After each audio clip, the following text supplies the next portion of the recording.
Charlie Murphy could make you laugh until your stomach hurt, but behind that booming voice and wild storytelling was a past that wasn't so funny. This was a man who didn't just grow up in rough neighborhoods. He was forged in them. A man whose life could have gone a completely different direction if a few things had gone wrong, or even more right. He didn't pretend to be tough for Hollywood.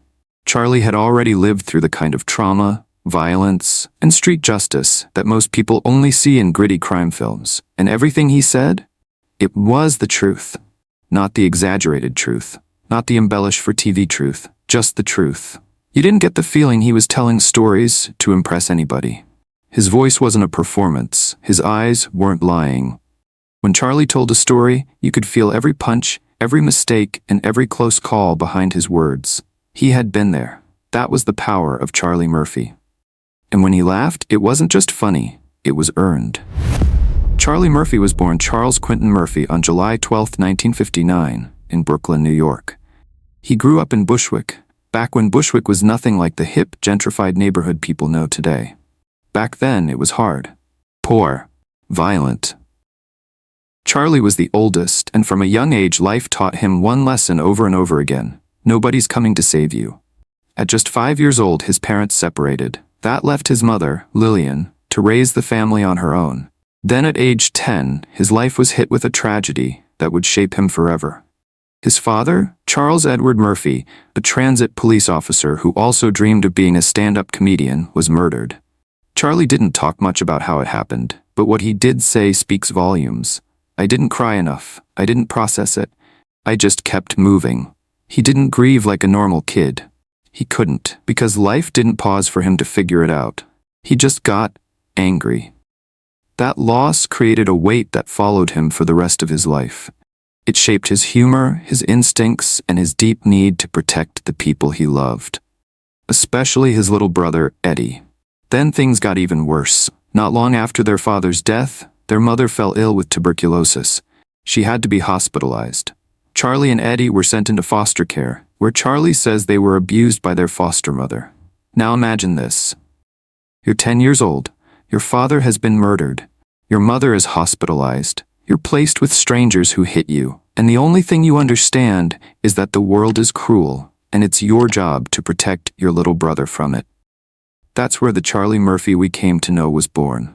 Not on stage, not on television, but in the fires of a childhood filled with loss, fear, and survival.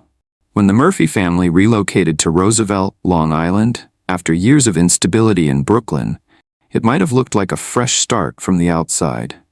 Neatly trimmed lawns, suburban homes, quiet streets, it seemed like the kind of place that would offer some peace to a family that had already endured too much. But Charlie quickly learned that Roosevelt had its own set of rules, and they weren't written in school handbooks. Roosevelt in the 1970s was divided, not by fences, but by attitude.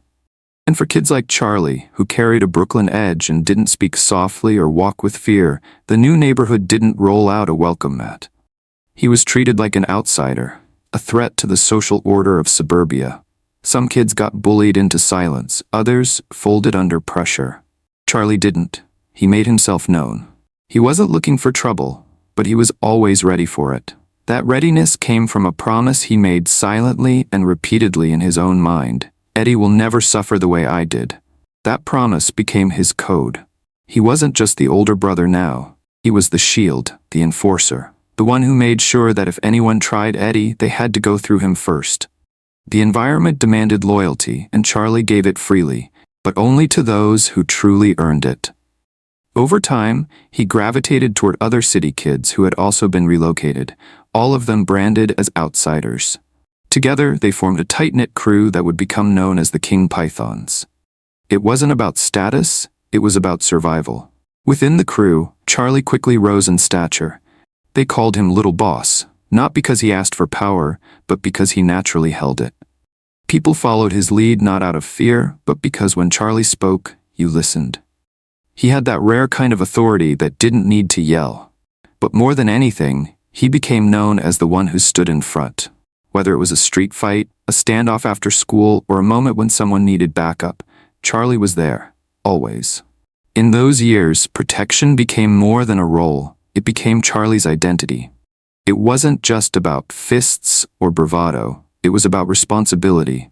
Because when you've lost a father to violence, watched your mother waste away in a hospital, and been abused in the system that was supposed to care for you, you don't wait for someone else to step up. You become the one. And that's exactly what Charlie did. Charlie had found a twisted kind of power in the streets. He studied martial arts seriously, earned a black belt. He was already tough, but now he was trained, and that combination? Deadly. Even fellow comics like Donald Rawlings said Charlie could have taught classes to UFC fighters. He knew his stuff. But the gang life came with consequences. He and some of the King Pythons robbed a taxi driver at gunpoint.